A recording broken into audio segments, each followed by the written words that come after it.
নারীরা গোসল করার সময় 5টি ভুল করবেন না, তাহলে মারাত্মক বিপদে পড়ে যাবেন।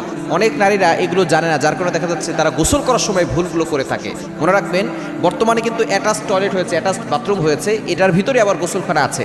সুতরাং এখানে আপনি যখন গোসল করতে যাবেন, কেমন যেন আপনি টয়লেটের ভিতরেই ঢুকছেন, পাশেই টয়লেট আর তার পাশে আপনি গোসল করছেন। এই সময় যখন আপনি টয়লেটে ঢুকবেন, গোসলখানায় ঢুকবেন, তখন অবশ্যই আপনি দোয়া পড়ে ঢুকবেন। কেননা যেহেতু পাশে টয়লেট আছে, আপনি একটি দোয়া পড়বেন, আল্লাহুম্মা ইন্নী আউযু বিকা মিনাল খুবুসি ওয়াল খাবাইস। কেননা এই জায়গাগুলোতে আপনার বদ জিন্না বসবাস করে। যেখানে আপনি গোসল করছেন, যে জায়গাগুলোতে আপনি টয়লেট করছেন, নিজের প্রয়োজন সারছেন, ওইখানে কিন্তু বদ জিন থাকে। এই জন্য আপনি দোয়া পড়ে তারপরে ঢুকবেন। বিশেষ করে আমাদেরকে সতর্ক করে দিয়েছেন। 1 নম্বর হচ্ছে, গোসলখানায় আপনি গোসল করার সময় যদি দোয়া না পড়ে প্রবেশ করেন, তাহলে জিন জাতির আপনাকে বড় ধরনের ক্ষতি করতে পারে। এজন্য খবরদার, এ বিষয়ে সতর্ক থাকবেন।